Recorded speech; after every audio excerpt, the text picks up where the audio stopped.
Bienvenidos a Relatos del Más Allá. Me encantaría saber desde dónde nos escuchan, dejen sus comentarios, los leo con atención. Y ahora, sin más, prepárense para adentrarse en cada relato. Que los disfruten.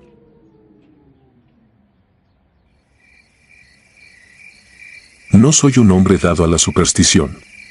20 años dentro de la Unidad de Operaciones Especiales Alcaudones, el apodo cariñoso que la tropa le dio a nuestro escuadrón nocturno, me han enseñado que casi todo tiene una causa tangible.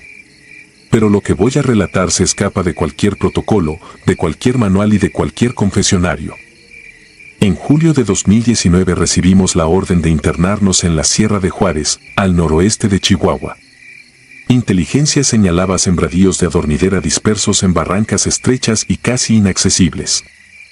Éramos 12 operativos divididos en 4 equipos. A mi cargo iban el cabo Vargas, el radiooperador Íñiguez y 2 pastores belgas adiestrados para rastreo, Zeus y Alba. Salimos poco antes del amanecer. El verano mantenía el aire caliente, pero bajo el follaje de pino y encino la luz se volvía verdosa y húmeda. A cada paso sentíamos el crujido de agujas secas y el olor a resina fresca nos pegaba en la garganta. Las primeras horas trascendieron sin novedad. Medíamos distancias con el GPS, marcábamos puntos de referencia y abríamos brechas con machete allí donde el monte se cerraba. A mediodía, cuando el resto de los equipos reportaba terreno negativo, Zeus levantó la cabeza y aspiró con fuerza. Alba imitó el gesto, pero en ella se notó un temblor sutil. Algo les llegaba por la nariz. Podíamos jurar que no era olor a opio sin refinar, sino otra cosa, dulzona y húmeda como carne vieja. El primer ladrido de Zeus nos erizó la piel. Fue grave, casi un gruñido. Luego se tensó, y antes de que Vargas ajustara la correa, el animal jaló con tal violencia que liberó el mosquetón y se lanzó cuesta abajo, rompiendo la maleza como una flecha. Alba retrocedió hasta tocar mi pierna, se echó panza al suelo y gimió quedo, lo cual contradecía todo su entrenamiento de confrontación. Íñiguez trató de llamar por radio al puesto de mando, pero la señal rebotaba entre los cañones y apenas chisporroteaba. No quedaba otra, había que seguir a Zeus. Durante 4 horas ascendimos y descendimos taludes de piedra suelta. Íbamos sudados y con los uniformes rasgados. Ni un indicio del perro. Al atardecer, los miradores naturales nos ofrecían una vista casi plateada del Pacífico a lo lejos, parecía un espejismo. En el fondo de un valle serpenteaba un arroyo seco. Decidimos encender las linternas y replegarnos, rogando que Zeus regresara por instinto al campamento base. No habíamos avanzado ni 1 kilómetro cuando escuchamos un ladrido solitario, ronco, distinto al ladrido alerta con el que Zeus avisaba hallazgos. Alba se puso rígida, el lomo erizado como un cepillo. La lámpara de Vargas iluminó la falda de un cerro y allí emergió una silueta perruna. A primera vista era Zeus, pero al acercarse notamos detalles imposibles de ignorar. Le faltaba el chaleco balístico, el pelaje lucía extrañamente flojo, y sus ojos, reflejados por el LED, parecían redondos, desprovistos de esa chispa vivaz que hace únicos a los pastores belgas. «Quieto, muchacho». Vargas apenas susurró la orden.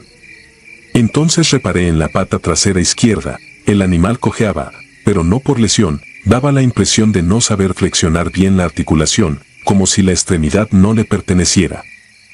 Cada zancada desacompasada hacía que la piel sobrante le colgara en pliegues, revelando costuras naturales demasiado amplias, como si hubiese adelgazado en cuestión de horas. Alba rompió a ladrar con furia. Saltó para interponerse entre aquella cosa y nosotros. El supuesto Zeus detuvo el paso, ladeó la cabeza y emitió un sonido agudo, más próximo a un chillido que a un gruñido. En ese instante vi cómo la piel del cuello se le desplazaba varios centímetros sin que la cabeza cambiara de posición.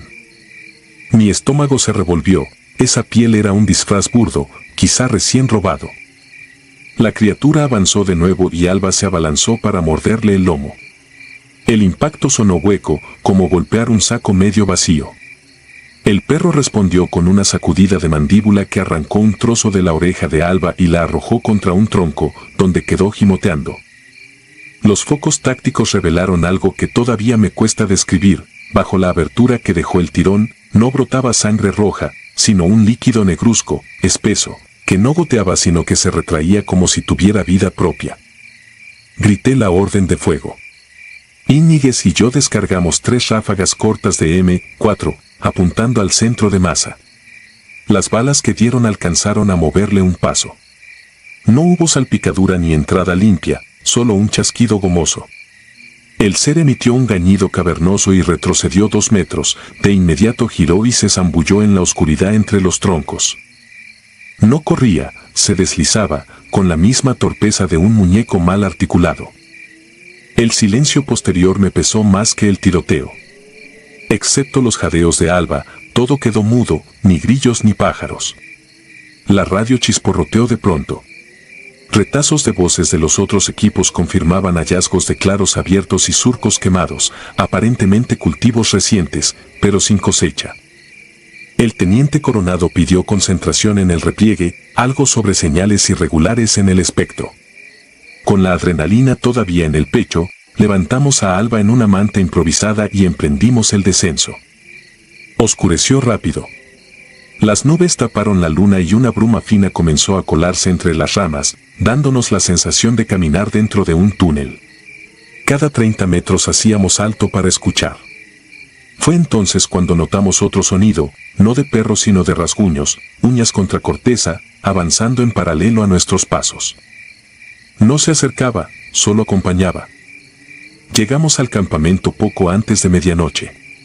Allí reinaba el caos, 2 binomios caninos faltaban y en el perímetro se oían ladridos dispersos que no correspondían a ninguno de nuestros registros. Al veterinario le bastó un vistazo para afirmar que Alba nunca había recibido una presión mandibular normal, el patrón de desgarro era asimétrico, la fuerza aplicada imposible para la quijada de un can del mismo tamaño. Mientras la suturaban, descubrí otro detalle perturbador, sus colmillos presentaban microroturas, como si hubiese mordido algo metálico o demasiado duro.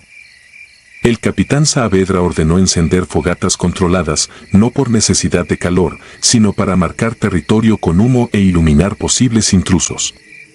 Cada centinela juraría después que, por momentos, la línea externa parecía moverse, como si el monte mismo respirara. Entre el chisporroteo de las ramas húmedas, un olor nuevo impregnó la noche, una mezcla de cuero viejo y almizcle, el mismo que olimos antes de perder a Zeus. A las 3:12 escuchamos el aullido. No era un lamento lupino, sonaba hueco, cargado de eco, como si saliera de un pecho demasiado grande para el cuerpo que lo contenía. Se oyó primero al este, luego al oeste, casi simultáneo.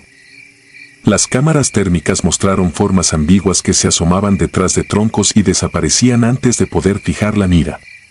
Dudo que fuera un solo ente, aquello parecía un coro improvisado, como si algo se hubiera multiplicado usando la piel de nuestros perros perdidos. Esa fue la idea que me quemó la mente, un depredador sin forma, vistiendo disfraces mal ajustados de todo lo que cazaba. Al amanecer, la neblina se disipó y pudimos recontar. Los otros equipos hallaron pedazos de chalecos balísticos rasgados y correas arrancadas, ninguna señal de los perros ni de sangre orgánica. En el informe oficial colocamos que elementos sinológicos desaparecieron en acción y se registraron encuentros con fauna silvestre hostil. Fue una mentira piadosa, la verdad simplemente no cabía en el parte de inteligencia. Regresamos a la base aeromóvil de Navojoa con más preguntas que respuestas. Alba se recuperó, pero jamás volvió a latir su cola cuando escuchaba mi voz. Se quedó como hueca por dentro, igual que los ojos de la criatura que ocupó la piel de Zeus. Al mes siguiente pedí asignación administrativa, algo que jamás pensé solicitar. El capitán aceptó sin objeciones, supongo que vio en mis pupilas el mismo reflejo que yo reconozco cada mañana en el espejo.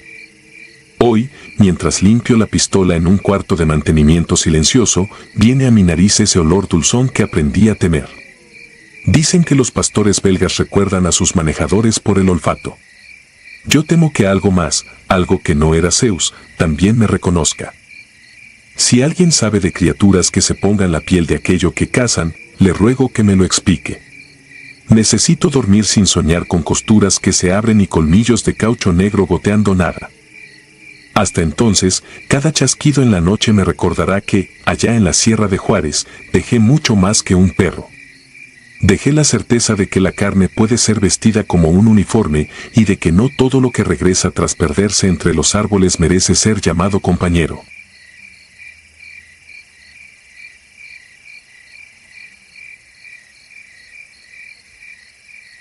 Ruta Negra. Nunca supe por qué nos seleccionaron a nosotros. De todos los pelotones destacados en la zona, fuimos 6 los designados para asegurar un supuesto helipuerto clandestino en la Sierra de Zongolica, al sur de Veracruz.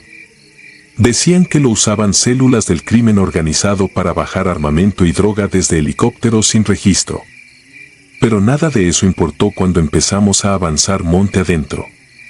Desde el primer día, el aire se sentía distinto. Pesado, cargado, como si no quisiéramos estar ahí. Como si el bosque mismo nos estuviera empujando hacia afuera. Éramos personal de la Marina Armada, entrenados para la guerra irregular, operaciones nocturnas, infiltración profunda. Pero ninguno de nosotros, ni siquiera el teniente Suárez, con 20 años de servicio, estaba preparado para lo que íbamos a encontrar. Nos movíamos en fila, macheteando entre la maleza densa, mientras un zumbido constante nos acompañaba, como si los insectos no dejaran de hablarnos al oído. Cada 10 o 15 metros, notábamos algo extraño, en los troncos de los pinos, cruces talladas a mano, pero invertidas. Algunas parecían hechas hace días, otras, frescas, recién marcadas. La savia aún goteaba de las hendiduras. Al principio pensamos que era alguna señal de narcotraficantes, un código entre ellos. Pero el número de cruces era absurdo. Había cientos. Y estaban alineadas como si delinearan un camino invisible que conducía cerro arriba. Después de avanzar casi 3 horas, llegamos a un claro natural donde todo parecía muerto. No había insectos, no había canto de aves. Solo árboles ennegrecidos y tierra agrietada. Allí nos detuvimos para levantar campamento. El GPS no registraba nuestra ubicación con precisión. Marcaba interferencia constante. 0 señal satelital. Aún así, el teniente ordenó marcar posición y asegurar el perímetro. Nadie protestó, pero todos nos mirábamos con los mismos ojos. Algo aquí estaba mal. Esa noche me tocó la última guardia, de 3 a 5. Siempre he sido escéptico. Pero a eso de las 4:10, mientras repasaba la línea del bosque con mis binoculares térmicos, vi algo que aún hoy no puedo explicar. A unos 40 metros, entre los árboles, había una silueta. Estática. Humana. Pero no emitía calor. No era un animal. No era un hombre. No respiraba, no se movía, hasta que lo hizo. Dio un solo paso hacia mí y entonces desapareció del lente. Bajé los binoculares de golpe. No había nadie. Pero el aire se volvió helado, como si me hubieran sumergido en agua de pozo. Empecé a temblar sin razón. Cuando mis compañeros despertaron con el cambio de guardia, les conté. Nadie se burló. De hecho, el cabo Reyes también confesó haber visto algo similar durante su turno, una sombra inmóvil con la cabeza ladeada. A la mañana siguiente, Suárez decidió que lo mejor era llegar al supuesto helipuerto y evacuar en menos de 24 horas. Algo en él había cambiado también, tenía ojeras profundas y no se quitaba la mano del cuello, como si le doliera. Él nunca se quejaba. Seguimos el ascenso, cruzando más cruces invertidas, algunas tan profundas que partían el árbol casi en 2. El sendero, antes invisible, ahora era claro, tierra pisoteada, sin vegetación, como si algo muy grande o muy pesado hubiera sido arrastrado por ahí una y otra vez. A mediodía, la brújula se volvió loca. Giraba sin parar. El sol se cubrió, pero el cielo no estaba nublado. Solo, apagado. Al llegar a la cima, el terreno se abrió como una herida entre la selva. Era un claro amplio, con marcas de aterrizaje, casquillos oxidados y rastros antiguos de combustión. Todo encajaba con el informe. Había existido un helipuerto ahí, sin duda. Pero hacía mucho tiempo. Demasiado. El suelo estaba seco, resquebrajado, y en el centro había algo que nos hizo detenernos de golpe, un círculo de cenizas blancas, rodeado de cruces invertidas talladas en piedra volcánica. Suárez mandó registrar el perímetro. Yo me acerqué al círculo. Me agaché para tomar una muestra del polvo. Al tocarlo, sentí un hormigueo en los dedos. Una voz, no con sonido, sino dentro de mí, dijo mi nombre. No gritado, no susurrado. Solo, nombrado. Como si supiera quién era.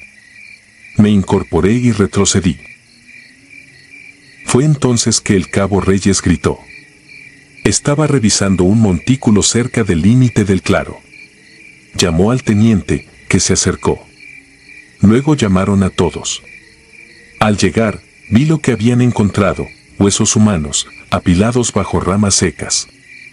Cráneos, costillas, fémures. Todos ennegrecidos, pero intactos. Al menos 7 cuerpos. Todos sin marcas de disparos. Pero con los cráneos perforados, como si algo hubiera salido desde dentro. El teniente nos ordenó replegarnos al claro. Dijo que mandaríamos coordenadas y esperaríamos extracción aérea.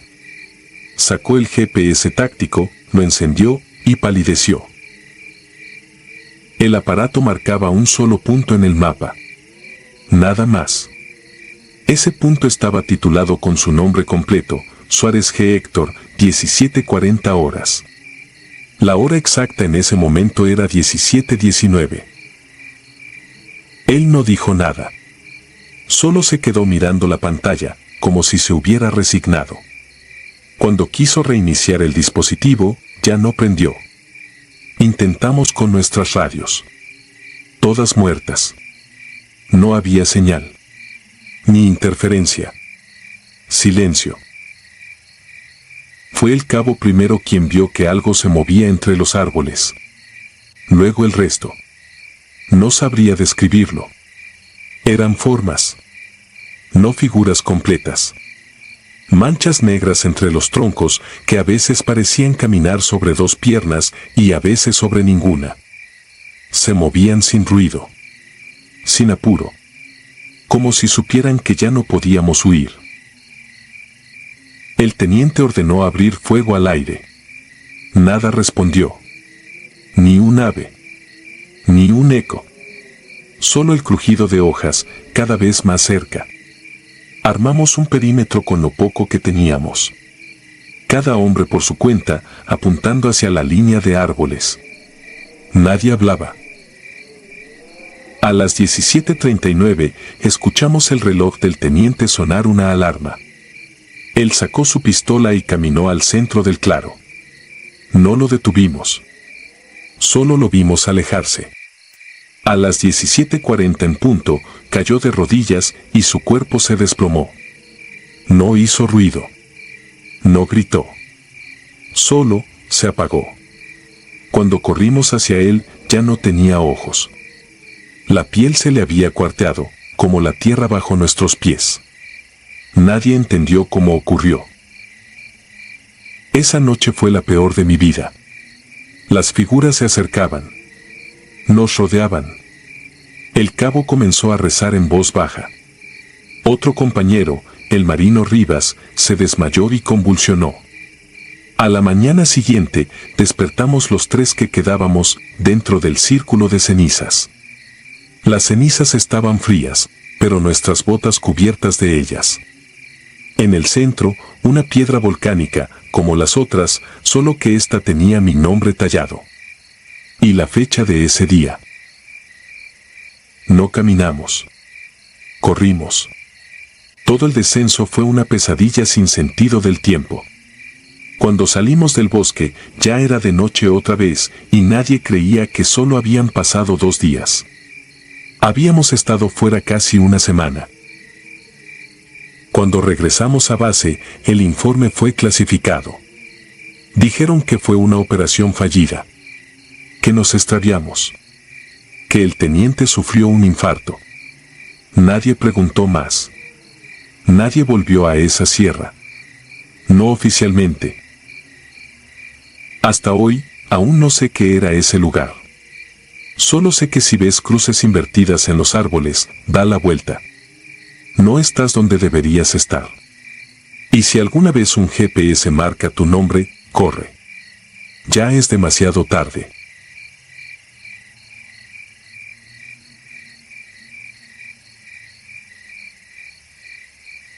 Latido subterráneo.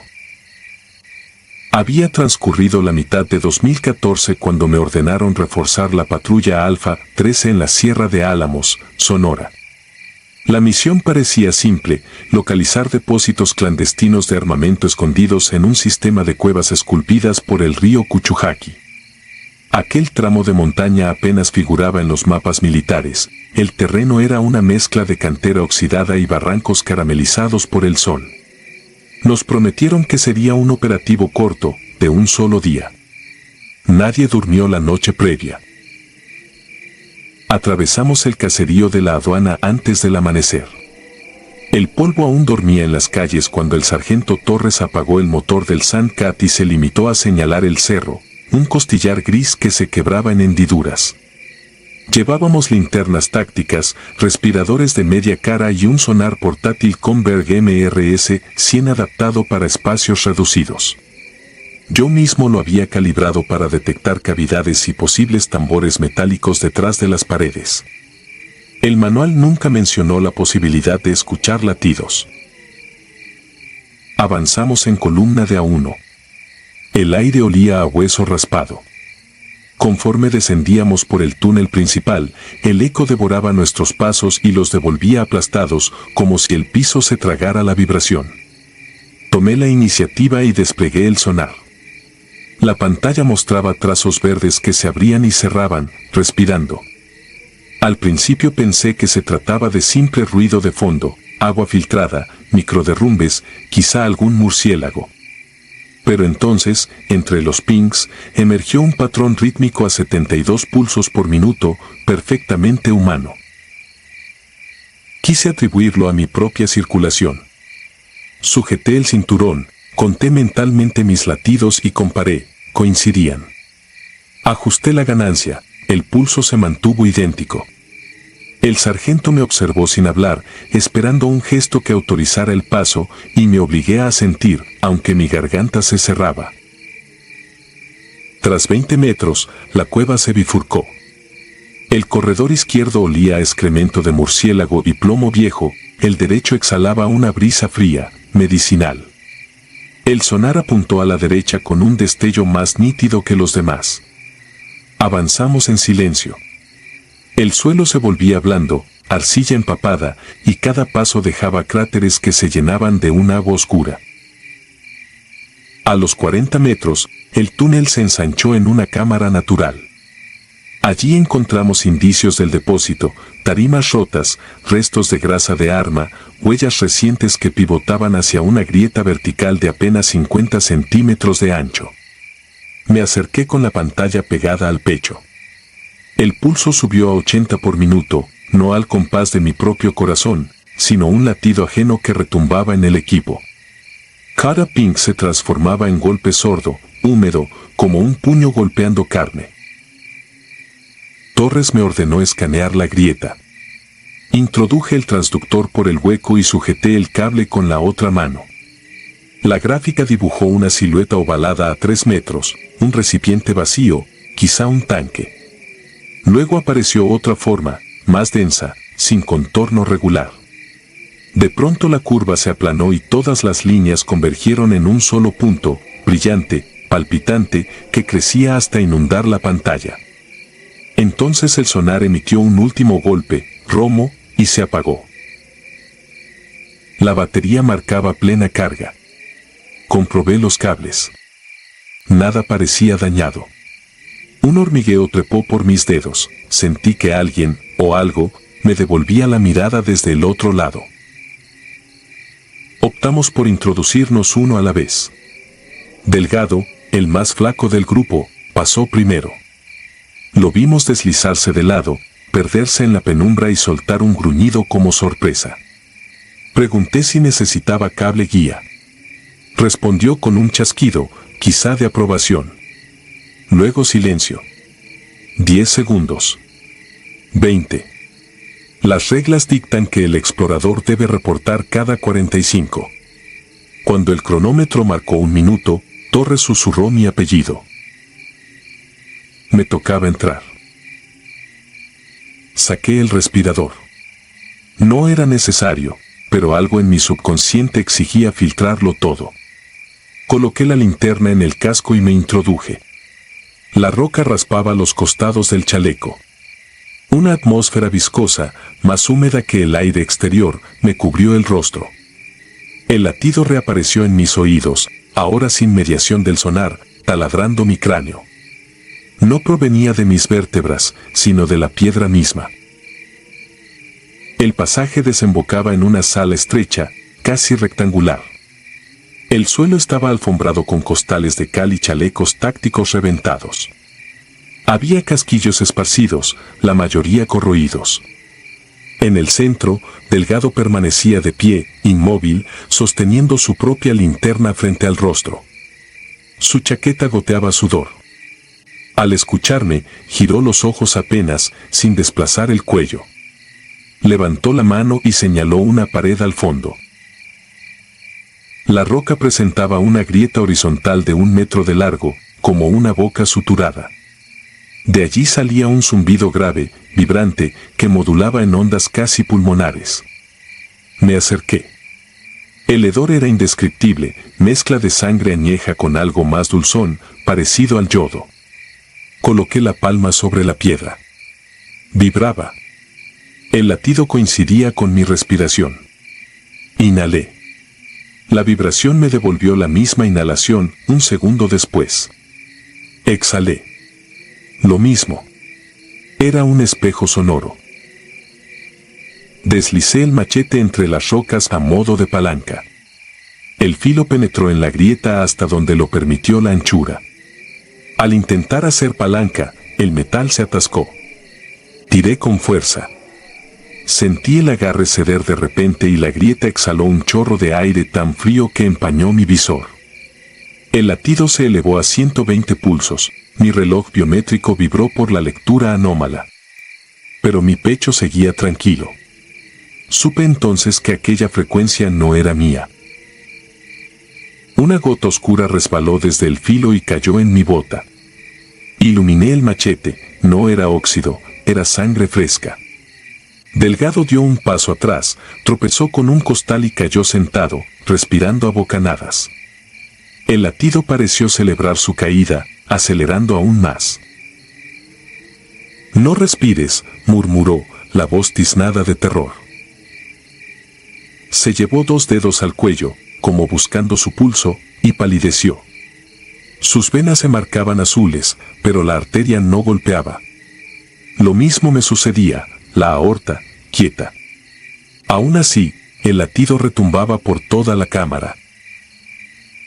El sargento apareció en el boquete, sudoroso, y preguntó con señas por qué tardábamos. Señalé el muro y negué con la cabeza. Teníamos que salir. Intenté retroceder hasta la grieta de entrada, pero sentí el suelo ceder. La arcilla se hundía con cada paso, respirando como un pulmón invertido. Delgado se adelantó hacia el boquete, pero algo invisible lo retuvo de la hombrera. Gritó sin voz. Torres lo enganchó con la mano libre y lo arrastró fuera. Yo me aferré al borde, el pasillo se estrechaba como un esófago. Me impulsé con los talones. El casco raspó la roca. Sentí un crujido. El aire se volvió denso, insoportable, saturado de un lamento grave que penetraba los huesos. Golpeé la linterna contra el suelo para ganar impulso. Al fin logré asomar medio torso. Torres extendió la mano, pero su brazo se vio sacudido por un temblor involuntario, no distinguía mi peso del suyo. Me enganché al armazón metálico de su chaleco y emergí. El latido cesó de golpe. Quedó un silencio sísmico. Nos arrastramos por el túnel principal hasta la boca de la cueva. El sol sangraba sobre la sierra. Cuando respiré aire libre, comprendí que mi diafragma llevaba minutos sin contraerse. Inspiré con violencia. Un dolor eléctrico me atravesó el pecho, como si estuviera iniciando de nuevo. Detrás, la caverna exhaló un suspiro prolongado, casi antropomorfo. El eco se disipó en la cañada. El reporte oficial consignó cavidad sellada, sin hallazgos relevantes. Delgado y yo firmamos sin añadir detalles. A la semana siguiente nos sometieron a exámenes médicos. Nuestros ritmos cardíacos se encontraban dentro de lo normal, pero presentábamos microhemorragias subpleurales sin causa aparente. El cardiólogo escribió probable barotrauma localizado. Nunca nadie preguntó por el sonar. Nadie quiso saber por qué las lecturas habían desaparecido de la memoria del equipo. Torres lo devolvió al almacén como pieza inservible. Yo lo busqué meses después, en la etiqueta de inventario figuraba como extraviado. Desde aquella noche no puedo conciliar el sueño sin sentir que algo detrás de mis párpados cuenta mis latidos. Algunas madrugadas despierto con la certeza de que mi corazón se ha detenido, sin embargo, escucho claramente un pulso cercano, continuo, que no se sincroniza con mis respiraciones. Pongo la mano en el pecho, silencio. En la almohada, ese otro corazón late, paciente, esperando el momento exacto para inhalar por mí y no devolverme el aire. Ahora comprendo que la montaña no ocultaba un arsenal. Custodiaba un órgano vivo, atrapado en roca milenaria, un artefacto que late con cualquier vida que se acerque demasiado. Aquella cueva registró mi ritmo, lo guardó, y ahora bombea por mí desde la distancia. Cada noche que sobrevivo, ella respira, cada segundo que respiro, profundiza. A veces creo escuchar un eco despacio, calcado, que se acerca a mi puerta, un pulso idéntico al mío, aunque yo permanezca en completo reposo, y, cuando se alinea, me roba el aliento un instante, apenas un destello, como prueba de que sigue aquí. No sé cuánto tiempo conserve mi propio latido. Sé que, en cuanto ambos compases coincidan del todo, la montaña respirará por mí para siempre y yo nunca volveré a inhalar.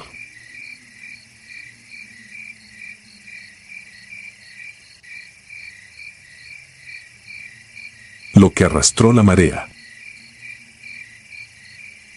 Me llamo Rubén Ortiz, cabo de Infantería de Marina. No nací disciplinado. Me hice así cuando tocar fondo se volvió costumbre y entendí que, si quería seguir, tenía que meterme en la fila y no volver a salirme. Mi padre, estibador en el puerto de Mazatlán, me llevó de la mano a reclutamiento cuando cumplí 20. Entré a la Secretaría de Marina con el orgullo bajo y la mirada arriba. Los años me ordenaron por dentro.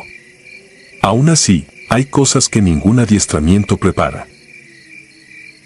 Fue en 2021, semanas después de que un ciclón golpeara la costa. El plan Marina nos tenía de guardia día y noche. Lluvia fina, olor a diésel, gaviotas peleando por lo que regresaba del mar. Esa tarde nos llamaron a la dársena militar, una embarcación camaronera había entrado sola, sin luces, empujada por la corriente como si alguien la nudeara desde el fondo. Venía golpeando lento contra el muelle, sin nadie al timón. La Capitanía de Puerto pidió que la aseguráramos hasta que llegara el Ministerio Público. Subimos 3, el teniente Beltrán, el marinero Palacios y yo. La cubierta estaba encharcada y la regala marcada de raspones largos, como de uñas contra metal. Un cubo de agua salada se balanceaba al ritmo de la marea. En la mesa de cartas había una libreta con la última posición anotada, coordenadas cercanas a Teacapán. Encima, un imán con la foto borrosa de un niño con botas de pesca. La cafetera en la pequeña cocina aún conservaba ese amargor conocido de lo que se quedó prendido demasiado tiempo. Revisamos camarotes y sala de máquinas. No había sangre ni señales de pelea. Solo redes enredadas, una bota sin pareja y marcas de sal en la pared de la cabina, dedos pequeños dibujados como jugando a empolvar el acero. Cortamos baterías y amarramos cabos. El teniente me dejó de retén con Palacios hasta el amanecer, por si venían a reclamar o si el viento levantaba de nuevo. No era la primera vez que cuidábamos un aseguramiento. Era rutina. O eso pensé.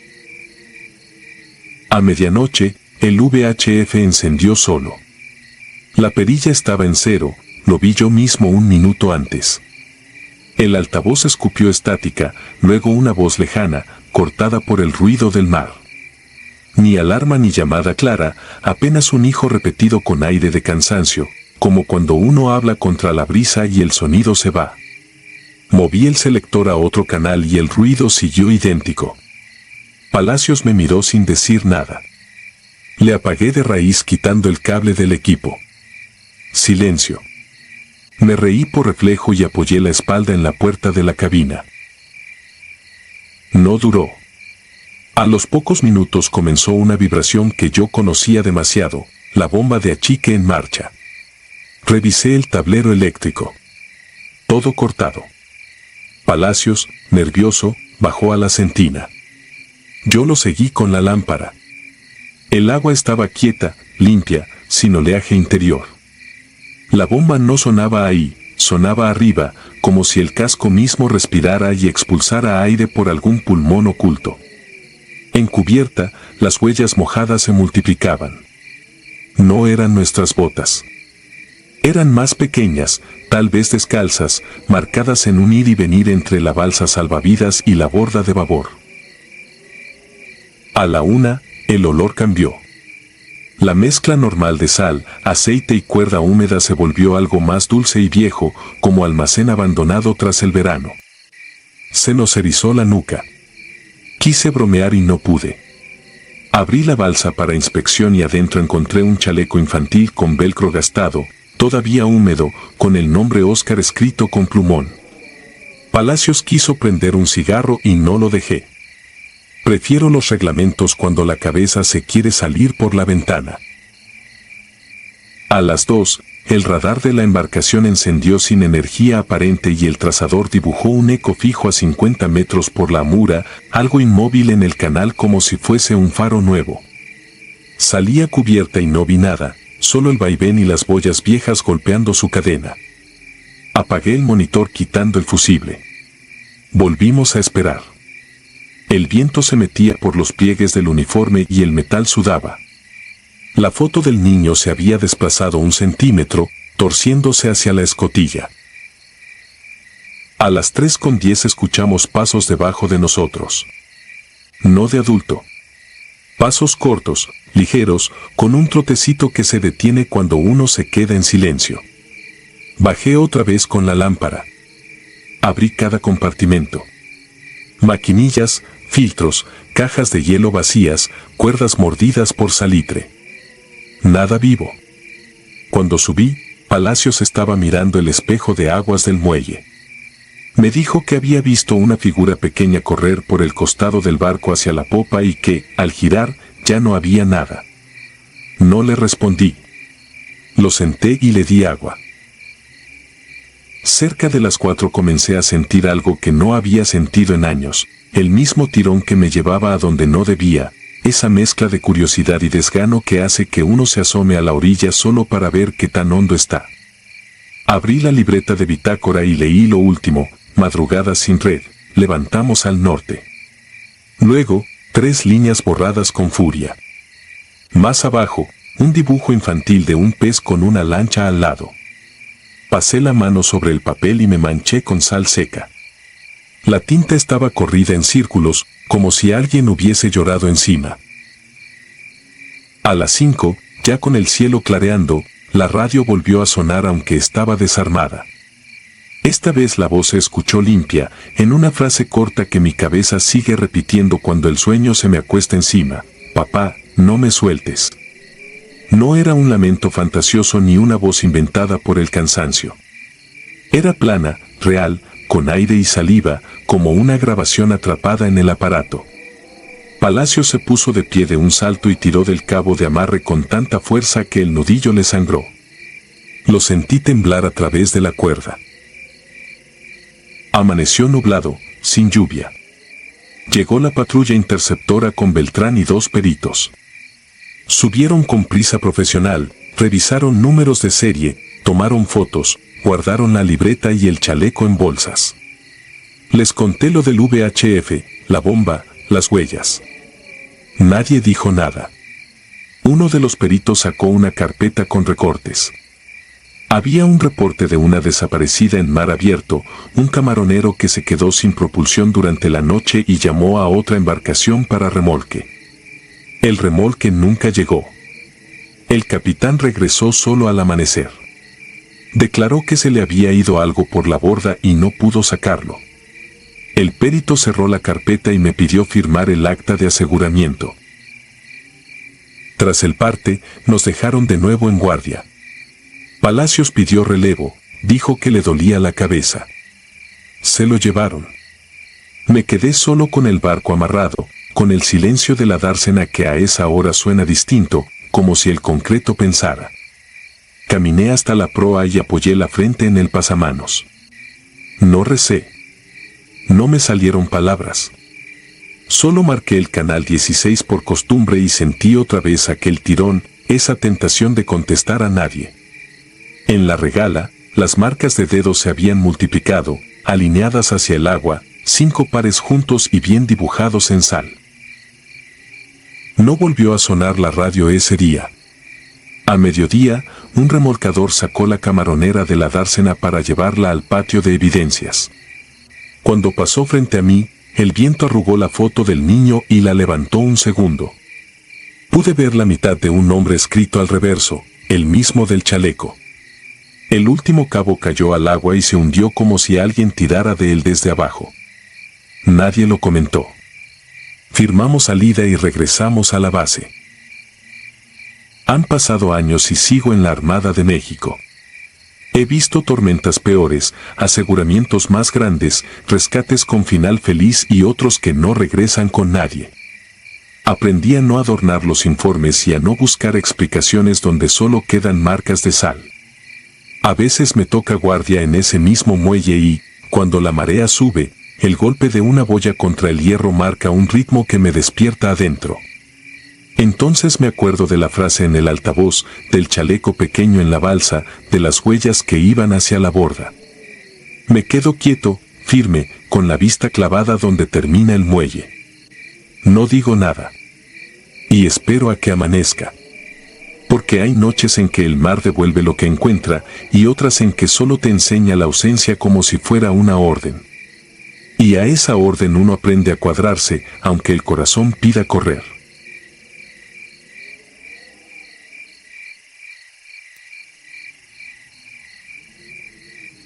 La arena grita. Me llamo Marcos Ávila, tengo 46 años y durante 15 formé parte del Grupo Aeromóvil de Fuerzas Especiales. Cuento esto porque el recuerdo me roe los huesos como el polvo del desierto al metal, y porque los que estuvimos allí ya casi no dormimos. Era agosto de 2007.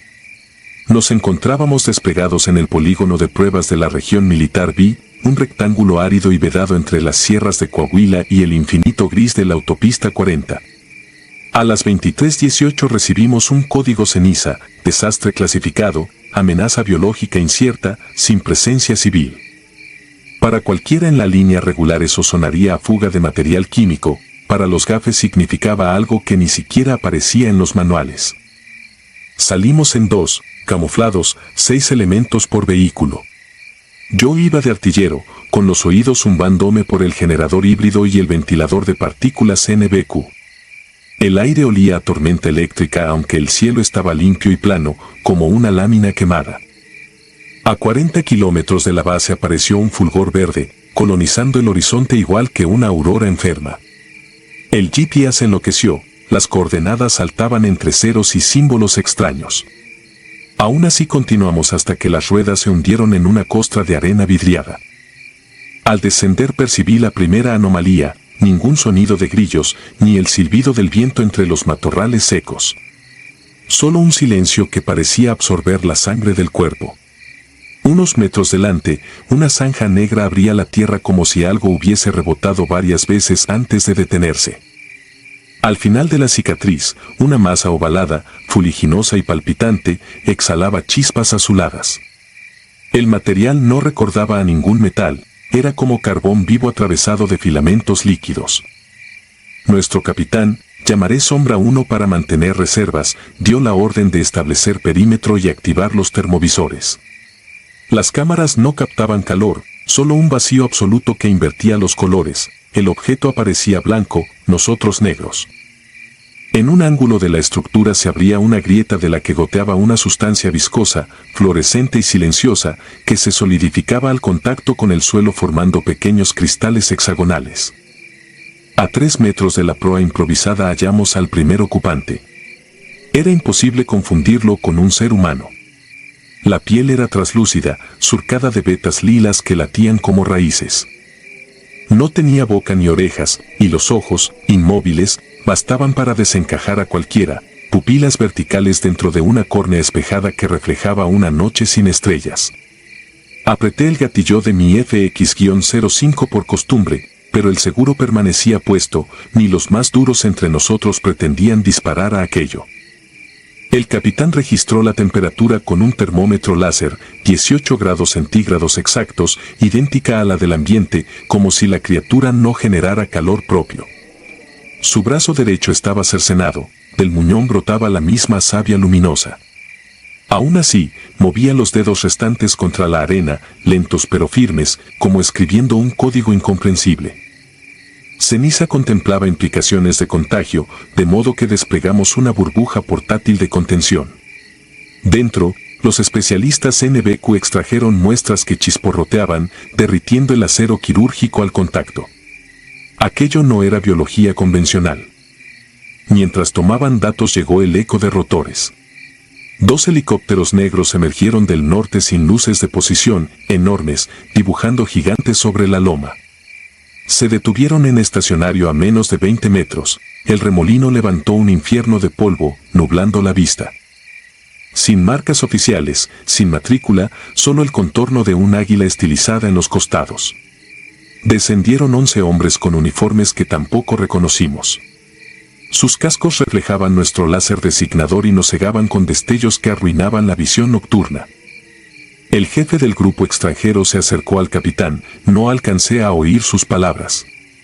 Habló apenas unos segundos, mostró un brazalete con un emblema que no identificaré, y de inmediato nos replegaron como si hubieran ensayado nuestra obediencia.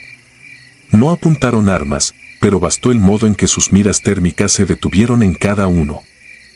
El mensaje era claro, ellos mandaban. Nos ordenaron formar un cordón mientras despegaban contenedores de aleación oscura con válvulas de nitrógeno. Introdujeron al ser aún vivo en uno, dentro, la tapa semitransparente se empañó como si alguien respirara, aunque no vimos tórax moverse. El segundo contenedor era más largo, dentro deslizaron algo envuelto en mantas reflectantes, probablemente otro ocupante, ya inerte. Después llegó lo peor. Transportaron un cilindro metálico hasta la grieta del fuselaje y abrieron la válvula. Una nube blanca devoró las brasas azules, el material dejó de palpitar y se encogió como piel quemada. Al disiparse el gas, el objeto había perdido todo color, quedando gris opaco, sin forma definida, quebradizo. Lo cortaron en secciones y las cargaron a los helicópteros con grúas suspendidas. Nos hicieron firmar documentos redactados en 3 idiomas, con amenazas explícitas de cárcel militar perpetua ante cualquier filtración. No nos permitieron conservar fotografías, ni muestras. Apenas salieron del rango visual, el capitán ordenó evacuar, pero tardamos más de 1 hora en localizar nuestros vehículos, las brújulas giraban en círculos y el punto de referencia satelital seguía muerto. De regreso a base, nadie habló. El polvo cubría las caras y el olor a tierra ionizada se quedó pegado al uniforme. En la enfermería, el radiómetro marcó picos de radiación alfa en los guantes y en las suelas, los médicos nos bañaron con ácido peracético. El agua del drenaje salió turbia y fosforescente. Durante las semanas siguientes nos enviaron a distintos destacamentos, como piezas sueltas de un rompecabezas que ya no debía coincidir. A mí me tocó escoltar convoys humanitarios en Chiapas. A Sombra 1 lo ascendieron y luego lo retiraron con pensión anticipada. Uno de los sanitarios, Cruz Sánchez, sufrió hemorragias en la piel parecidas a quemaduras químicas. Nadie autorizó exámenes. Yo empecé a escuchar, cada madrugada, el zumbido de rotores en la distancia. Incluso dentro del cuartel, donde ningún helicóptero podía volar tan bajo. El médico militar lo atribuyó a estrés postraumático, recetó benzodiazepinas y me mandó 30 días de licencia. No sirvió, las pastillas apagaban el cuerpo, pero no la vibración detrás de los ojos. El 18 de octubre recibí una carta sin remitente. Dentro había una foto Polaroid tomada con infrarrojos, mostraba un punto blanco, humanoide, arrastrándose por la arena hacia un haz de luz. En el borde inferior, con tinta negra, no fue el único. Quemé la imagen, pero el olor a plástico derretido me devolvió al momento en que aquel metal extraño se apagaba bajo la nube química.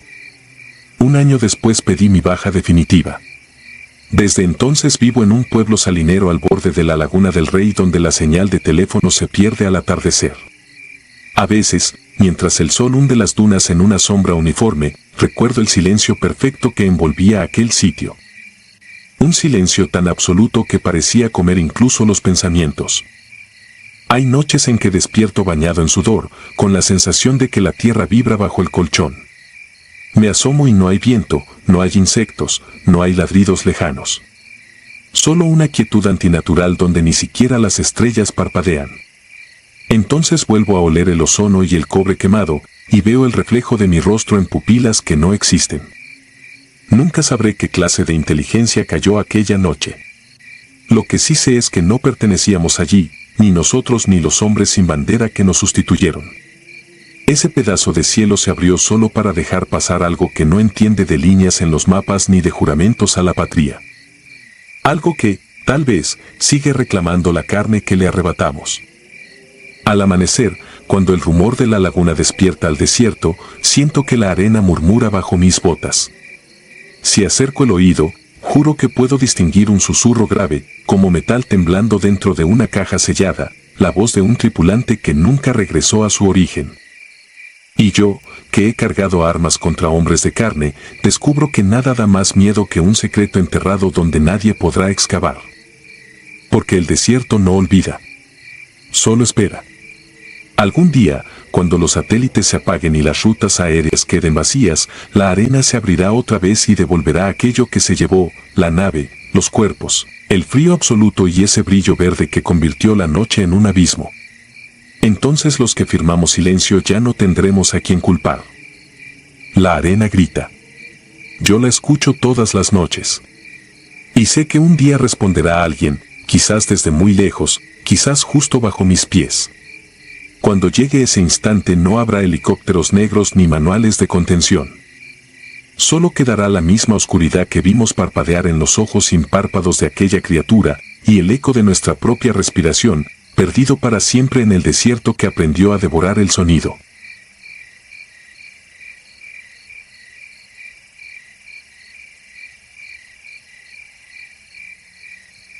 Estero ciego.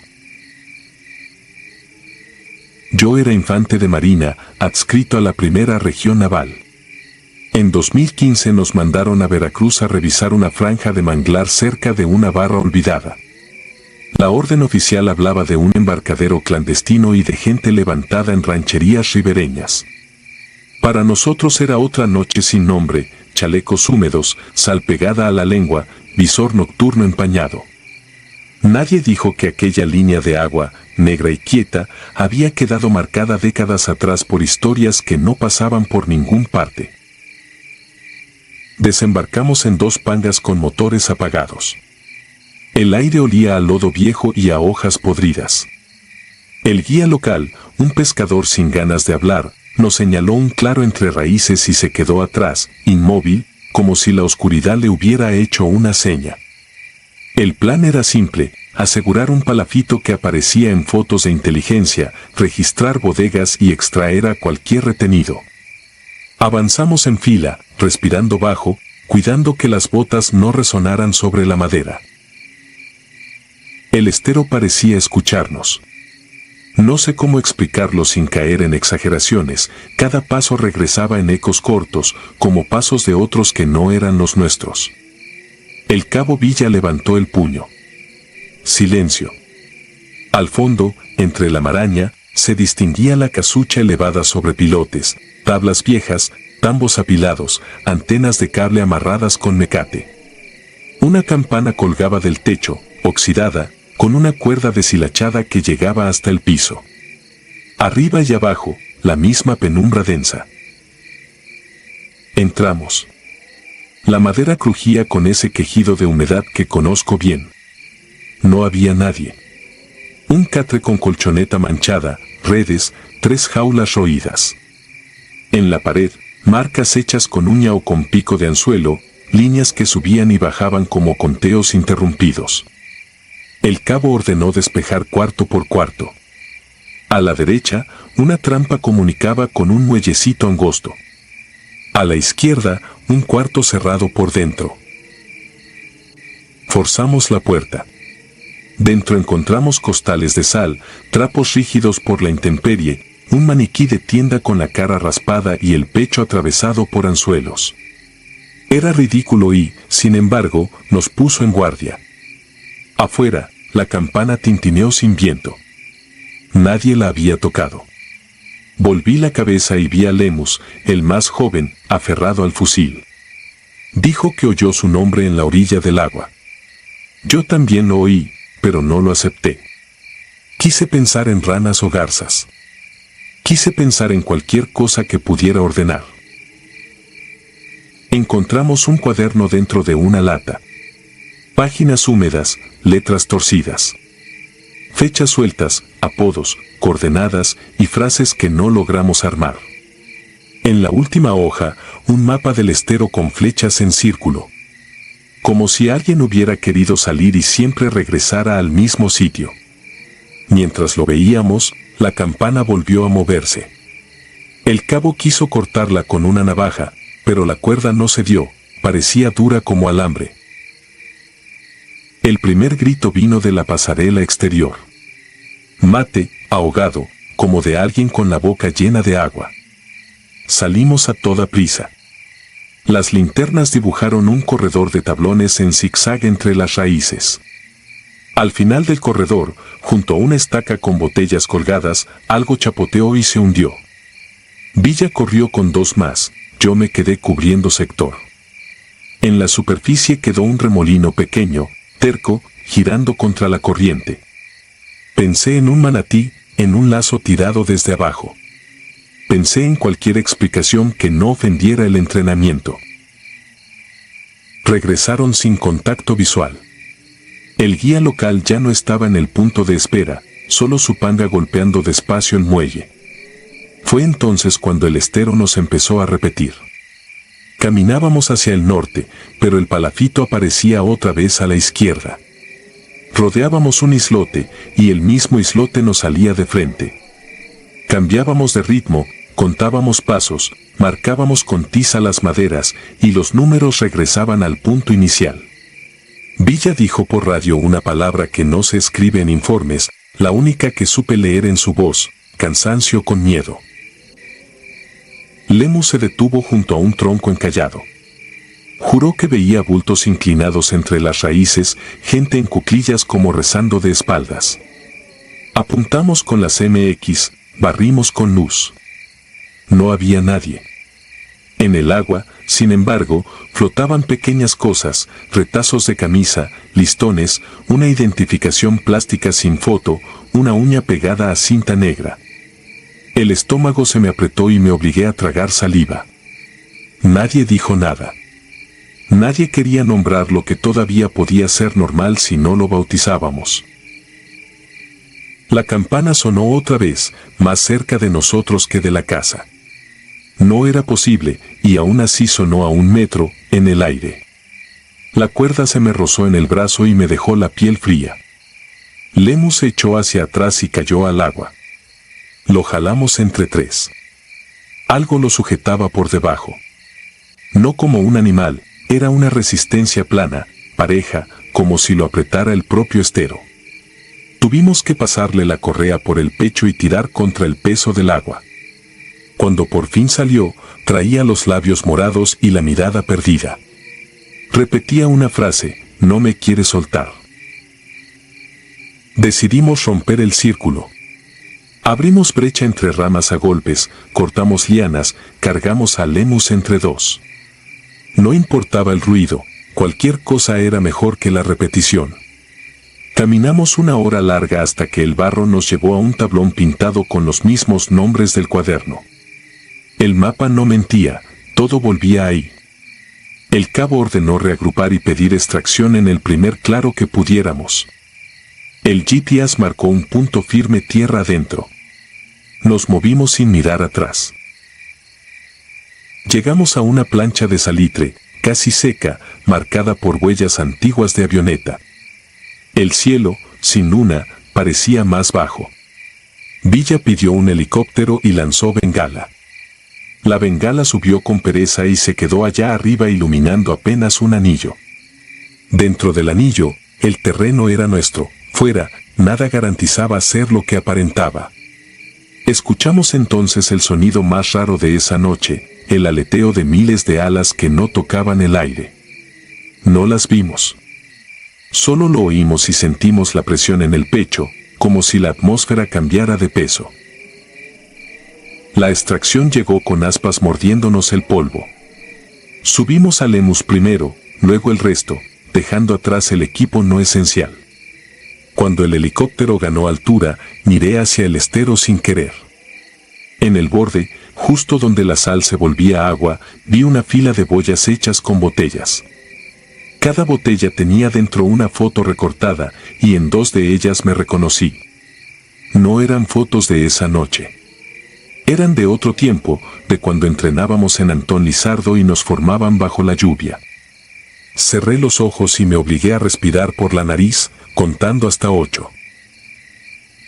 En la base no hicimos argumento. Reporte sobrio, embarcadero clandestino desactivado, evidencia incautada, sin retenidos vivos, un elemento con hipotermia y shock. Entregamos el cuaderno. Nadie preguntó por la campana. Nadie quiso escuchar la palabra círculo. Lemus fue remitido al hospital naval. No volvió con nosotros.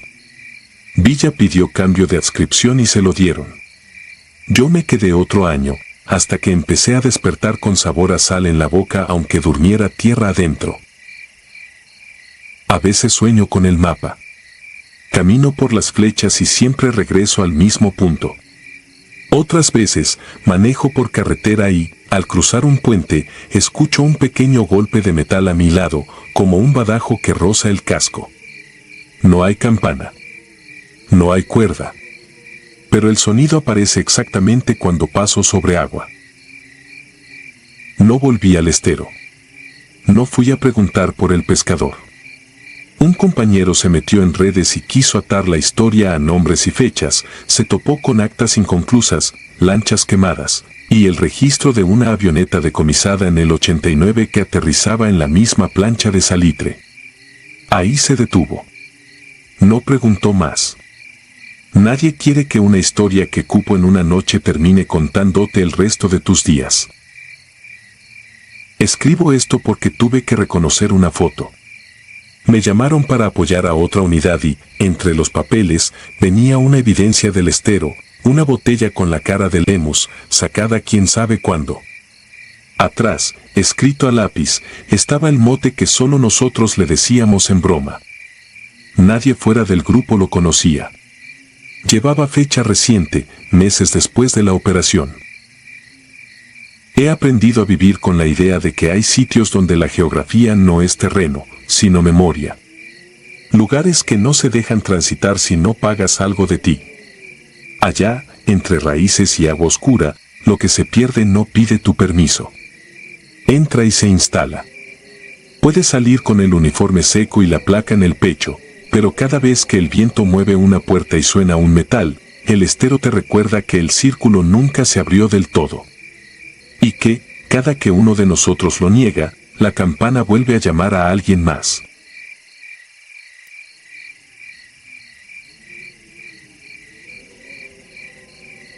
Tiempo muerto. Me llamo Darío Alcántara, segundo maestre retirado de la Marina Armada de México. Pasé 14 años entre puerto y monte, primero con fusil y después con carpeta en la mano, en el área de inteligencia. Lo que voy a contar ocurrió en enero de 2018, regresando por tierra desde Veracruz. Íbamos a cruzar la Sierra Negra de Puebla para colgarnos a la ruta de la Ciudad de México. La orden era sencilla: vigilar un rastro de camionetas que habían descargado mercancía ilícita en la costa y se habían internado por brechas donde el mapa se vuelve rumor. Éramos 8. Un almirante coordinaba a distancia, enlace cifrado, reloj y coordenadas. A mí me tocó abrir camino con un binomio y un microdrón de ala fija. El aire olía a pino húmedo y diésel cansado. A esa hora, la sierra apagaba todo menos el crujido del monte y el murmullo de un río al fondo. Dejé marcas discretas, 2 piedras en triángulo, un corte mínimo en la corteza de un árbol seco, el polvo barrido hacia el norte. Nada que un civil notara. Todo lo que un compañero entendería. A los 20 minutos hallé las huellas de un vehículo pesado. Se hundían más de lo que uno esperaría para terrenos así. Demasiado peso o demasiada prisa. Notifiqué por radio y pedí a mi binomio que quedara en retaguardia. Seguí solo unos metros más, buscando la bifurcación que el dron mostraba entre sombras. Entonces el río hizo un sonido que no correspondía, un golpe de agua como si hubiese caído una piedra grande, pero sin salpicar. Miré. La superficie giraba en un remolino perfecto, sin arrastre. Tomé nota y retrocedí. No era la primera vez que el monte jugaba con la percepción. 10 pasos después algo ya no encajaba. La bifurcación que debía quedar a mi espalda estaba de frente, idéntica. El mismo tronco quemado, la misma piedra con líquen, mi misma marca de corte. Levanté otra vez el dron, pero el enlace de video mostraba un pasillo de árboles repetidos, como si hubieran copiado un tramo del camino y lo hubieran pegado de nuevo en mitad del cerro. Pensé en una broma mental de cansancio. Di por bueno el sendero derecho. Crucé. Los instrumentos comenzaron a mentir. El reloj marcó 0:58. Parpadeé. 23:12, volví a mirar. 1:04, la brújula digital bailó 1 grado a la izquierda y 3 a la derecha. En inteligencia se aprende a desconfiar de los aparatos y a confiar en lo que camina. Seguí una guía de estrellas que a esa altura siempre me había cumplido. A cada 50 metros, dejé otra señal. Empecé a notar un olor metálico que no era sangre ni aceite, más bien ozono después de una descarga. El río ya no sonaba. Cuando por fin rompí el monte para buscar al equipo, vi luces más arriba, en una ladera pelada. Pensé en rancheros, pensé en los objetivos. Apagué todo, me pegué al terreno. Las luces no se movían. No tenían fuente visible. No eran faros, no eran fogatas. Tenían el tamaño de puños cerrados y se quedaban suspendidas a 1 metro del suelo, como marcando un círculo. El dron vibró en la mochila sin moverse. La radio chisporroteó sin palabra. El círculo de luces se apagó de golpe y el cerro volvió a ser cerro. Respiré. Decidí regresar sobre mis pasos con calma. Fue entonces cuando encontré mis propias huellas y las de mi binomio, entrando por el mismo sitio desde donde yo salía, superpuestas, como si hubiéramos caminado simultáneos y contrarios. No habían pasado más de 5 minutos desde mi última señal. El GPS, en el registro posterior, diría que me había desplazado casi 100 kilómetros al norte en una ventana de 2 horas donde nadie me vio pasar. El resto del equipo me perdió en el monitor. Ellos jurarían después que la última imagen mía era yo mismo, de pie, junto a mí. 2 Daríos en un cuadro pixelado, uno girando hacia el río, otro fijando el monte. No era un truco. No teníamos edición en campo. Pedí hablar, la radio devolvió mi voz con un eco que no correspondía al tiempo presente. Desconecté. Me quedé en silencio. Apreté el fusil y conté respiraciones. Aparecí de madrugada tirado en una planicie con pasto chamuscado en parches. Reconocí, al amanecer, un camino de terracería cerca de San Miguel el Oxochitlán. Tenía tierra en la lengua y esquirlas de pino en la camisola. Un par de campesinos me vieron, me cargaron agua en una botella plástica, dijeron que por ahí a veces se veían luces que suben y bajan sin que nadie las prenda. No quise preguntar más. El helicóptero de apoyo me ubicó con la baliza cuando logré activar la señal. Desde el aire, la mancha de quemazón no dibujaba nada reconocible, solo un óvalo muy limpio como hecho con plantilla. En la base, el interrogatorio duró horas. Había registros. El dron, sin haber despegado, guardó un mod de vuelo imposible con coordenadas que saltan y regresan. La cámara térmica de mi binomio, que no me quitó de mira, captó mi silueta fija detrás de un árbol y, a la vez, mi silueta caminando a campo abierto. Nadie lo explicó. Me pidieron no hablar. Firmé lo que tenía que firmar. Volvimos 2 días después con un equipo mayor. La brecha ya no estaba. El río corría en otra dirección, o así lo sentimos. En el sitio de las luces, el pasto seguía con olor a tormenta. Encontramos marcas de arrastre en la tierra, como si hubieran movido algo muy pesado con cuidado de no dejar rastro. En el centro del óvalo había restos de tierra vitrificada. Lo mandaron al laboratorio. Lo último que supe, por voz de un capitán que tampoco quería saber, es que no encontraron composición ordinaria y cerraron el reporte. No fue lo único extraño de esa comisión. Al tercer día, a 40 kilómetros, dimos con una camioneta de nuestros objetivos, abandonada. Dentro, sin rastro de pelea, había equipo de radio partido en diagonal, como cortado con un hilo tenso. Un cuaderno manchado con humedad traía anotada una fecha que aún no llegaba. Un apunte decía jueves 23. Ese año, el jueves 23 no era enero, era agosto. Nadie comentó. Resguardamos el vehículo y pedimos plataforma. Para entonces, todos hablábamos en frases cortas, con una incomodidad que ni el frío justificaba. Alguna gente cree que el peligro en sierra son los hombres armados. Yo también lo creía. Después de aquello entendí que hay zonas donde el terreno no solo te esconde, te reescribe. No digo nada que no pueda sostener con documentos que nunca me entregaron, con horas de un reloj que me ganó sin mover la muñeca, con marcas que dejé y que se multiplicaron como si alguien copiara mis intentos por salir. No hablo de criaturas ni de luces de cuento. Hablo de lo que medimos, coordenadas saltando, equipos marcando 2 posiciones para un mismo cuerpo, tierra que se derrite y se endurece sin fuego visible. Cuando causé baja, guardé silencio porque la disciplina no se apaga al colgar el uniforme. Pero el silencio no hace que lo vivido desaparezca. En noches de calor, todavía despierto con el olor a ozono en la nariz y el sonido de un río que se apaga sin despedirse.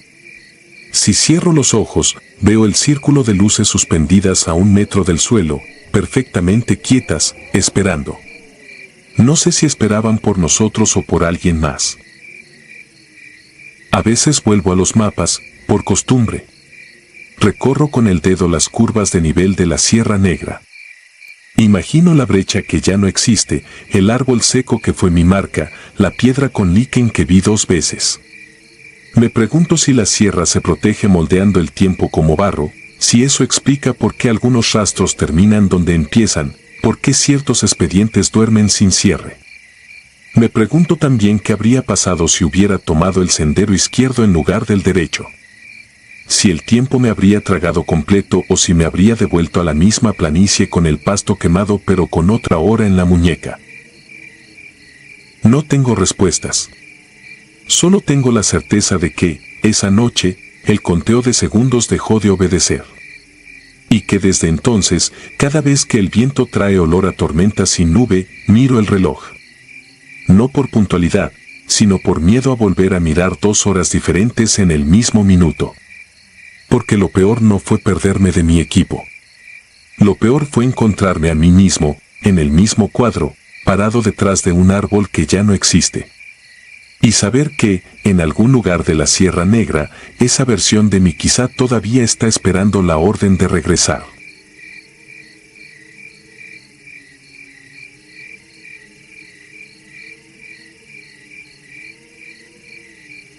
Retina grapada. La patrulla empezó a las 23:40 horas del 20 de abril de 2017. Éramos 4 infantes de la Marina a bordo de una camioneta Ocelot blindada, asignados a escoltar un tráiler con equipo médico desde la base naval de Topolobampo hasta un puesto rural de la Sierra Sinaloense. Las coordenadas de destino quedaban fuera de toda ruta habitual, un caserío llamado Los Humeros que no aparecía en los mapas civiles. Nos ordenaron seguir la carretera estatal 54 hasta el kilómetro 111, después tomar un camino de terracería que enlazaba con la comunidad. Conducía el teniente Arriaga, a su lado, el cabo Torres revisaba el GPS militar /PRC 117G. Yo ocupaba la torreta superior con un Minimi 5.56 y el maestre Durán monitoreaba la radio en la parte trasera. Noche sin luna. Activé mis visores de intensificación /PVS 14. El mundo se blanqueó en verde y sombras. Solo entonces noté algo que no figuraba en el parte meteorológico, la neblina densa que se deslizaba rasante sobre el asfalto, como si el pavimento exhalara. El primer retrato. A la altura del kilómetro 87 apareció el primer poste extraño. El letrero metálico marcaba, curva peligrosa, pero sobre él colgaba una lámina adicional, delgada, soldada a la base. Con el ojo desnudo era solo una placa gris, a través del NVG, distinguí un rostro pixelado, sin rasgos definidos, como imagen de vigilancia corrompida. Pensé que el tubo intensificador estaba defectuoso. Parpadeé, la cara parpadeó conmigo, conservando la posición. No informé. La misión exigía celeridad y uno evita sonar paranoico en presencia de superiores. Aumenté la cadencia de respiración, el aire olía a cobre, a sangre vieja. Señales deformadas. 10 kilómetros después, otro poste. Otra placa. Rostro nuevo, igual de pixelado, pero con la boca abierta en un gesto que sugería un grito silencioso. Imposible captar detalles, los píxeles danzaban, como si la imagen se reescribiera de continuo. El tráiler avanzaba despacio para no reventar amortiguadores, nuestra Ocelot mantenía la retaguardia. Todo en verde, reportó Arriaga por intercomunicador. Su voz venía limpia, firme. Levante la mano sobre la torreta pidiendo alto, pero el teniente no lo interpretó así, siguió a velocidad constante. Torres, que no llevaba visores, charlaba con Durán sobre la esposa que lo esperaba en Mazatlán. El miedo empezó a desnivelar mis latidos. Punto sin cobertura. Al rebasar el kilómetro 100, nuestros equipos perdieron señal satelital. No era habitual, el 117G mantiene enlace aún en cañones profundos. La radio HF quedó muda salvo por un siseo rítmico que imité con la mandíbula sin darme cuenta, SSS, SSS, SSS, como un mar cuchicheando contra rocas. Ordenaron silencio táctico hasta restablecer comunicaciones. Entonces vi los postes alineados, uno cada 25 metros, todos con placa adicional. Los rostros ya no estaban pixelados, tenían rasgos definidos de marinos en uniforme pixelado camuflaje, brazaletes de operaciones especiales, pómulos sudados. Reconocí al sargento Nava, muerto por una mina en Chihuahua el año anterior. Reconocí a la soldado Estrella, caída en Veracruz. Todos aparecían con los ojos brillantes como charcos fosforescentes, clavados en mí. Al límite del kilómetro 111. El trecho final emergió de la bruma, un recto sin fin atascado de postes. Cada rostro era más nítido que el anterior. Empecé a temblar, me retiré el visor y volví a ponérmelo para comprobar. A ojo limpio no había nada salvo postes pelones. Con visor, los muertos me observaban. Sentí un chasquido interno en mis tímpanos, presión súbita, como descender de golpe en un avión. El intercom crepitó solo para lanzar un clip de audio, el zumbido de un bisturí de hospital. Durán golpeó la consola intentando limpiar la línea. Sin éxito. Llegamos al mojón 111, cilindro de concreto con pintura amarilla. El GPS revivió un segundo para marcar nuestras coordenadas exactas y se apagó. Las placas sobre los postes siguientes mostraron video, no fotografías, caras moviéndose como video de circuito cerrado. Una boca sangrante deletreó mi nombre completo sin emitir sonido. «Alto vehículo», grité. Arriaga frenó. Bajé de la torreta, me acerqué al maestre, quise explicarle. Él negó, levantó el visor térmico FLIR y no halló anomalías. «Cansancio», dijo. Pero sus pupilas traicionaron incredulidad. La desviación fantasma. Encendimos luces blancas buscando la brecha al pueblo. No existía. Donde el mapa marcaba un desvío solo había más carretera recta, atestada de neblina. Tráiler y Ocelot avanzaron 15 minutos y el tacómetro seguía registrando el kilómetro 111. El señalamiento se repetía idéntico, como en un bucle. Los rostros también se repetían, pero cada nueva iteración llegaba con modificaciones, ojos suturados con alambre, bocas rellenas de grapas quirúrgicas, charreteras empapadas en formol. Torres pidió permiso para disparar al primer poste. Arriaga autorizó. El 5.56 del fusil retumbó, la placa tintineó, cayó. Caminé con visor hacia el metal, esperando ver agujeros.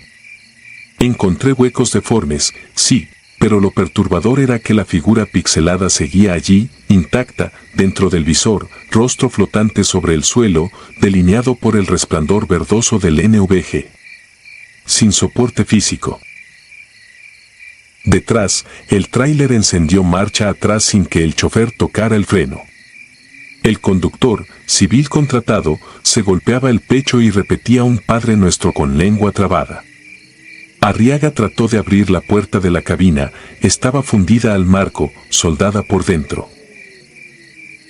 Interferencia quirúrgica.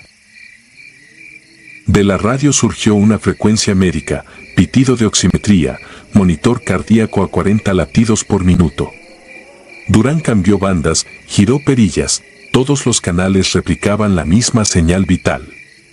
Cuando conectó auriculares, abrió la boca y tiró de ellos con espanto, sus oídos sangraban lentamente. Apunté mi linterna a ir al suelo, la niebla no era vapor, consistía en partículas finas, como viruta metálica suspendida. Se adhería al fuselaje del vehículo formando líneas de soldadura frescas que se expandían.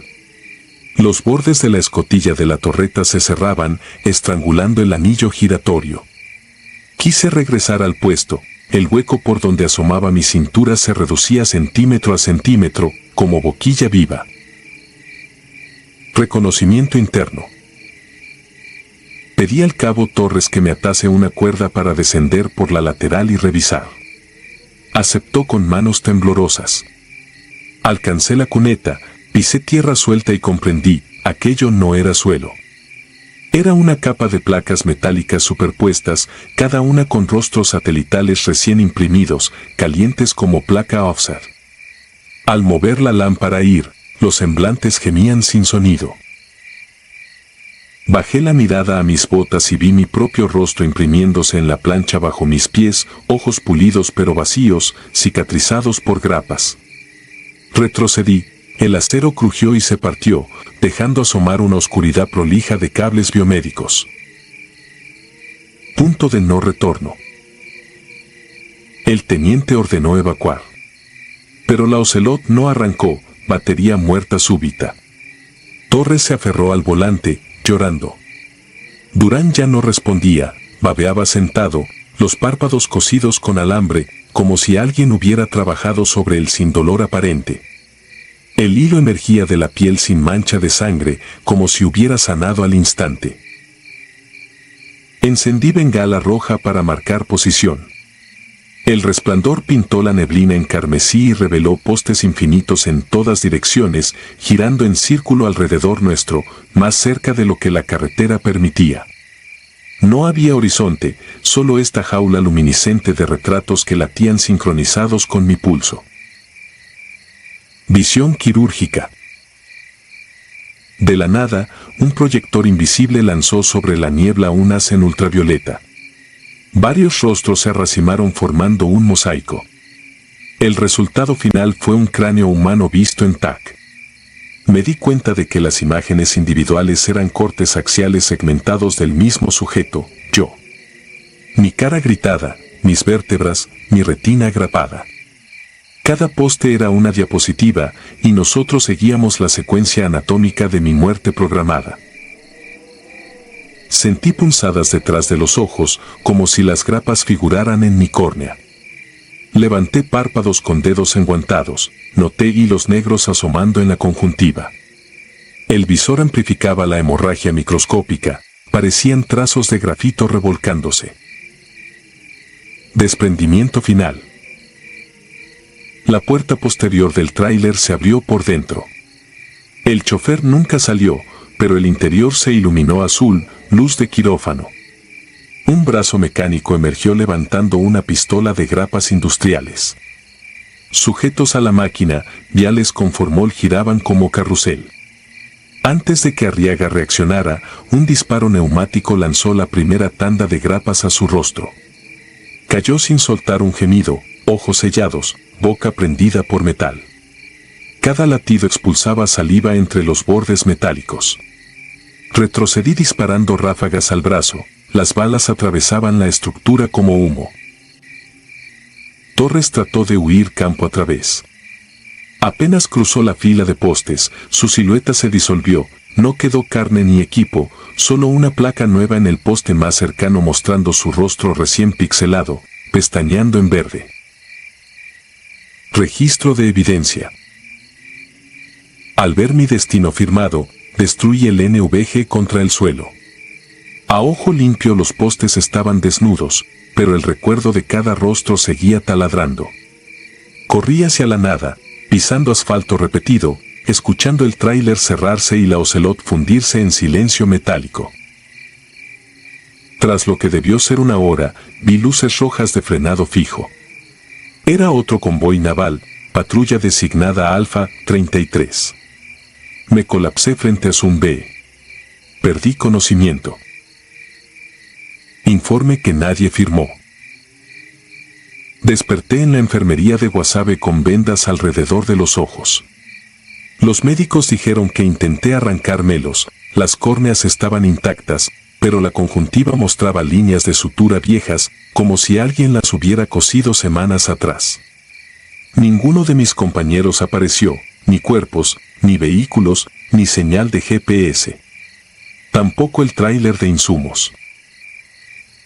La caja negra del Ocelot transmitió un solo archivo antes de desaparecer, 13 segundos de video nocturno donde se ven postes y placas metálicas lisas. Solo al aplicarle filtro de intensificación aparece un rostro nítido mirándome. Ojos sellados, boca agrafada.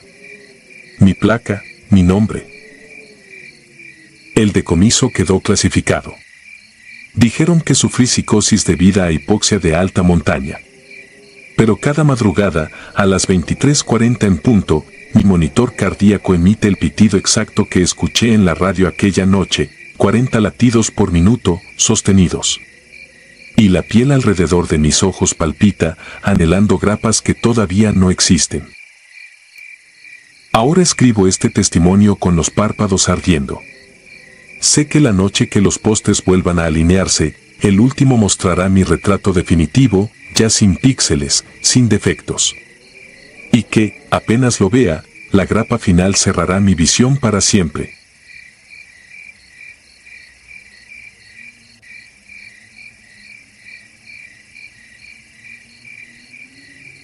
El eco que respiraba. Era otoño de 2015 y estábamos desplegados en la Sierra Tarahumara, Chihuahua. Nuestra unidad de la Marina había recibido la orden de localizar un escondite de armas en una zona de cuevas usadas por grupos criminales. Según inteligencia, servían como bodega de cartuchos y droga, pero el acceso era peligroso por derrumbes y la presencia de barrancos. Nos dividimos en dos grupos. Yo iba con el teniente Cárdenas en el de reconocimiento, 6 hombres en total. El aire estaba húmedo y frío, con esa neblina que se pega a la piel y hace que la sierra huela a tierra mojada y óxido. Caminamos todo el día siguiendo rastros de pisadas que se perdían entre matorrales y piedra suelta. Al caer la tarde encontramos la boca de la cueva. Era grande, irregular, y de ella salía un viento helado que olía a humedad rancia, mezclada con algo más, como carne vieja. Instalamos un perímetro improvisado y dejamos que cayera la noche para entrar. Por protocolo, las operaciones subterráneas se hacían de noche para evitar ser detectados desde el aire. A las 23:40, con linternas y visores nocturnos, entramos. La primera galería era amplia, con estalactitas rotas y charcos de agua oscura. Cada paso hacía eco. No escuchábamos insectos ni murciélagos. Solo el goteo constante. Después de unos 50 metros, la cueva se bifurcaba. Por la derecha había huellas frescas de botas, así que seguimos ese camino. A los pocos minutos, sentí algo raro. El eco de nuestros pasos ya no coincidía. Primero lo noté con el teniente, él pisaba, y el eco llegaba medio segundo tarde, como si la cueva respondiera con su propio ritmo. Luego escuché un respiro que no era nuestro, profundo y húmedo, resonando entre las paredes. «Deténganse», susurró Cárdenas. Apagamos las linternas y quedamos en completa oscuridad, solo con el verde del visor nocturno. Fue entonces que vimos algo que me heló la sangre. Al fondo, en la pared, nuestras sombras estaban proyectadas, pero no se movían igual que nosotros. Cada vez que levantábamos un pie, la sombra lo levantaba más lento. Cuando bajábamos el arma, la sombra la mantenía apuntando. Como si algo nos estuviera imitando a destiempo. Uno de los marinos, Sánchez, empezó a respirar muy rápido. El eco en la cueva lo amplificaba hasta parecer que alguien nos jadeaba en la nuca. Y entonces, sin que nadie hablara, escuchamos un murmullo. No eran palabras claras. Era como si la piedra misma tratara de hablar. Decidimos retroceder. Pero al girarnos, el pasillo por donde habíamos entrado parecía más estrecho. La humedad caía en gotas gruesas y cada golpe contra la piedra sonaba como pasos que se acercaban. Apresuramos el paso. De repente, Sánchez gritó. Lo iluminamos, algo le había sujetado la pierna. No era una mano ni un animal. Era una sombra densa que se extendía desde el suelo, como un charco negro, y se enroscaba en su pantorrilla. Al alarlo, sentí que mi guante se humedecía con algo espeso y helado, pero al mirarlo, no había nada. Disparamos al suelo. El eco del disparo retumbó como un rugido dentro de la cueva. Y entonces todo cambió. El eco respiraba. Juro que lo escuché. Era como si cada pared inhalara y exhalara, profundo, mojado, como un pulmón gigante. La tierra vibraba levemente bajo nuestras botas. Corrimos sin mirar atrás. A cada paso, el eco nos seguía, imitando nuestras pisadas pero más fuerte, como si algo mucho más pesado caminara detrás. Al salir, nos recibió la noche y el viento de la sierra. Afuera todo parecía normal, salvo por un detalle que ninguno quiso mencionar hasta días después. El aire salía de la cueva como si exhalara, y en el vapor frío se dibujaban siluetas de nuestras caras, deformadas, como si la cueva quisiera quedarse con nosotros. Al regresar al campamento, revisamos el equipo. Las cámaras térmicas no grabaron nada dentro de la cueva.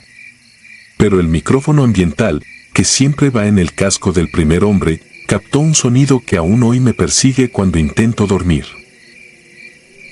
Respiración. Pero no nuestra.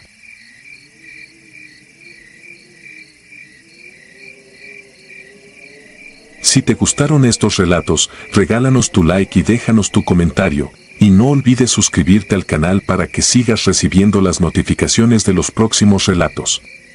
Tu apoyo nos ayuda a seguir creciendo dentro de YouTube. Nuevamente, mil gracias y nos vemos en el próximo relato.